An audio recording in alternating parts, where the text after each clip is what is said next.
নাহিদ ইসলাম অন্তর্বর্তীকালীন সরকারের একজন উপদেষ্টা ছিলেন।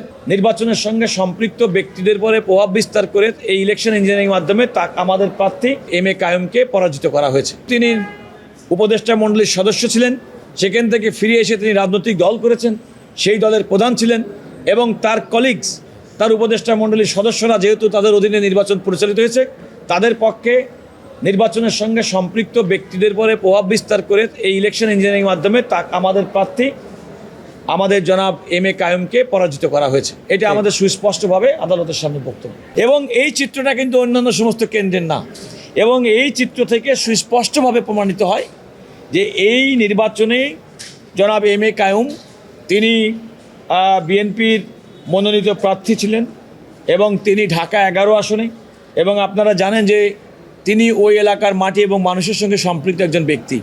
দীর্ঘদিন ওই এলাকার জনগণের সঙ্গে জনপ্রতিনিধি হিসেবে কাজ করেছেন এবং ওনার যে নির্বাচনী এই ইঞ্জিনিয়ারিংয়ের বিপক্ষে উনি যে সংবাদ সম্মেলন করেছিলেন, সেখানে সুস্পষ্টভাবে তিনি বলেছেন এবং তিনি নির্বাচন কমিশনকে দরখাস্ত দিয়েছেন।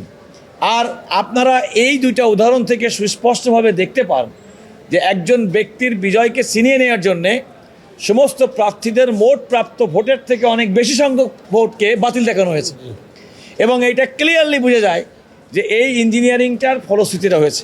আরেকটি কথা, যে কথা আমি আপনাদেরকে বলেছিলাম, আমরা সুস্পষ্টভাবে এই যে প্রভাব, এটা হয়তো আপনাদের মনে প্রশ্ন আসতে পারে, আপনি যেমনটি বললেন যে এই বাতিল ভোট যে সবই নাহিদ ইসলামের কিংবা সবই কায়ুম সাহেবের, তা কীভাবে বুঝবেন?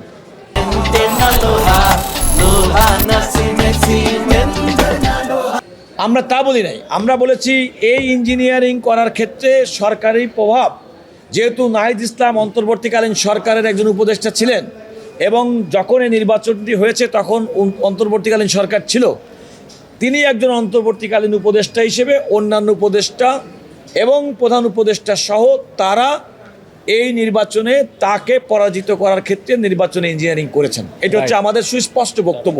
আরেকটি ব্যাপার আছে, ওই অন্তর্বর্তীকালীন সরকারে থাকা অবস্থায় কিংবা তার পরে বেরিয়ে আসার পর থেকে তারা যে রাজনৈতিক দল করেছেন, সেই দলের প্রধান হচ্ছেন তিনি।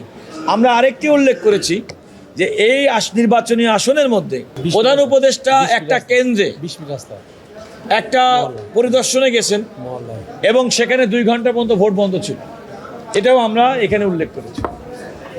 আমার কাছে মনে হচ্ছে যে এই মামলায় এই নির্বাচনী পিটিশনে 2টা কেন্দ্রের যে চিত্র আপনাদেরকে দেখিয়ে দিলাম, যে প্রাপ্ত ভোটের থেকে বাতিল ভোটের সংখ্যা, এবং এই ইঞ্জিনিয়ারিংটা শুধুমাত্র ভোটের সঙ্গে সম্পৃক্ত কর্মকর্তাদের পক্ষেই করা সম্ভব, এবং সেক্ষেত্রে আমাদের পরিষ্কার বক্তব্য আদালতের সামনে উপস্থাপন করেছি। যেহেতু তিনি উপদেষ্টা মণ্ডলীর সদস্য ছিলেন, সেখান থেকে ফিরে এসে তিনি রাজনৈতিক দল করেছেন, সেই দলের প্রধান ছিলেন এবং তার কলিগস, তার উপদেষ্টা মণ্ডলীর সদস্যরা যেহেতু তাদের অধীনে নির্বাচন পরিচালিত হয়েছে, তাদের পক্ষে নির্বাচনের সঙ্গে সম্পৃক্ত ব্যক্তিদের পরে প্রভাব বিস্তার করে এই ইলেকশন ইঞ্জিনিয়ারিং মাধ্যমে আমাদের প্রার্থী আমাদের জনাব এম এ কায়ুমকে পরাজিত করা হয়েছে। এটা আমাদের সুস্পষ্টভাবে আদালতের সামনে বক্তব্য।